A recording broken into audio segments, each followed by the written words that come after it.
मुख्य धारा की मीडिया से आए ऐसे वरिष्ठ पत्रकार जो इन दिनों यूट्यूब पर है, वो गोदी मीडिया शब्द का खूब इस्तेमाल करते हैं।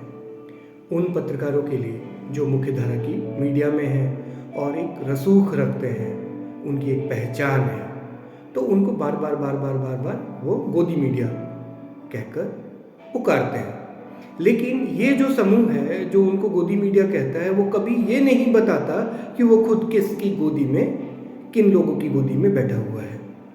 यह बात आज इसलिए भी क्योंकि आम आदमी पार्टी के बड़े नेता सौरभ भारद्वाज ने एक सार्वजनिक सभा में ये कहा कि अब जो न्यूज़ चैनल है उसको देखना बंद करना होगा और यूट्यूब पर कुछ नाम लिए उन्होंने, यूट्यूब कहते हुए यूट्यूब पर आना होगा, वहाँ खबरें देखनी होगी।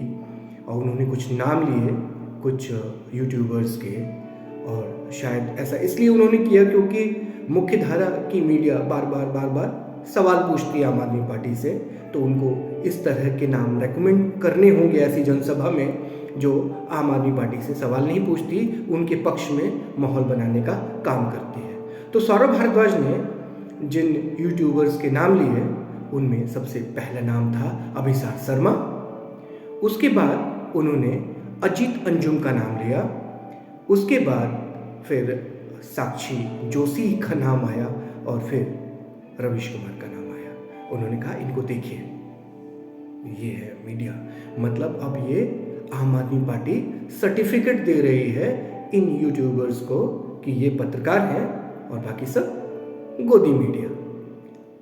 अब इसमें ज़्यादा विस्तार में नहीं जाते, अब हम एक दूसरे मुद्दे पे आते हैं यहाँ पर, इलेक्टोरल बॉन्ड के मुद्दे पे। ये भी गोदी मीडिया से जुड़ेगा।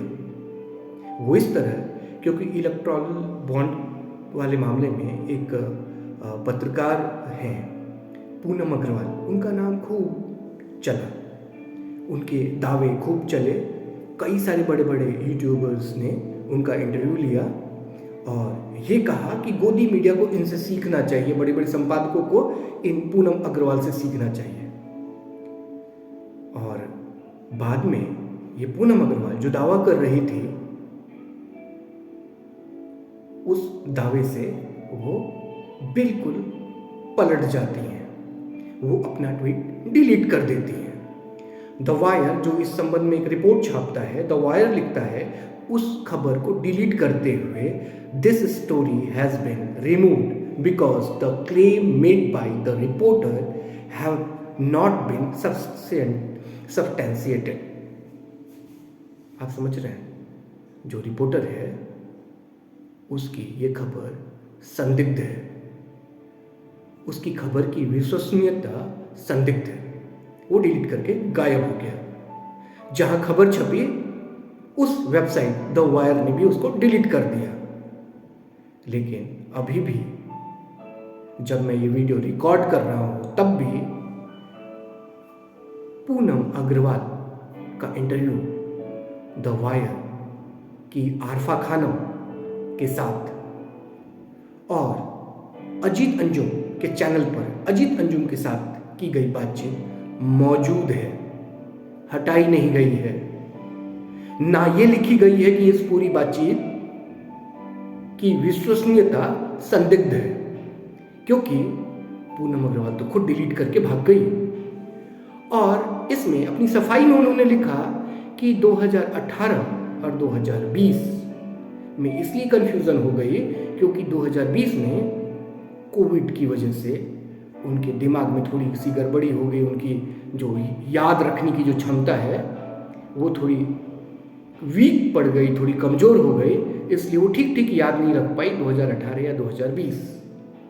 वो तो कह के चली गई। लेकिन उनके नाम पर बड़े बड़े दावे करने वाले रवीश कुमार तो कह रहे थे कि इनसे सीखना चाहिए पत्रकारिता, बड़े बड़े संपादकों को। अजीत अंजुम जो उनके ट्वीट को रिट्वीट किया, उन्होंने एसबीआई पे सवाल कर रहे थे। अब पूनम अग्रवाल कह रही है कि एसबीआई से उनका कोई सवाल नहीं है क्योंकि उनका दावा ही फर्जी था। तो कम से कम पत्रकारिता में जो एक बेसिक रूल कहते हैं, थोड़ी जांच परख की, थोड़ा जान लेने की, अपनी बात को कहने से पहले उसको क्रॉस एग्जामिन करने की। ये तो बहुत बड़े बड़े पत्रकार हैं, बहुत सारे लोग इनको देख के पत्रकारिता में आए होंगे।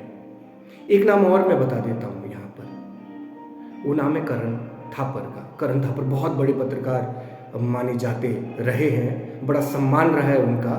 बाद के दिनों में मुख्य धारा से बाहर होने के बाद वो द वायर के यूट्यूब चैनल पर इंटरव्यू करते हैं।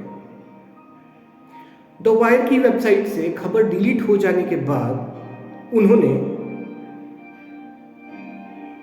मंगलवार के दिन प्रकाश कारक का एक इंटरव्यू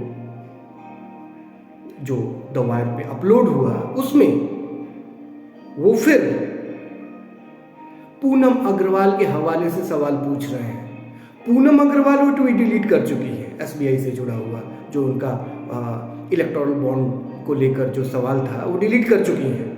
उनकी अपनी वेबसाइट, करण थापर जिसके यूट्यूब पर ये इंटरव्यू कर रहे हैं, वो वेबसाइट डिसओन कर चुकी है उस खबर से, उसको डिलीट कर दिया उन्होंने अपनी वेबसाइट से।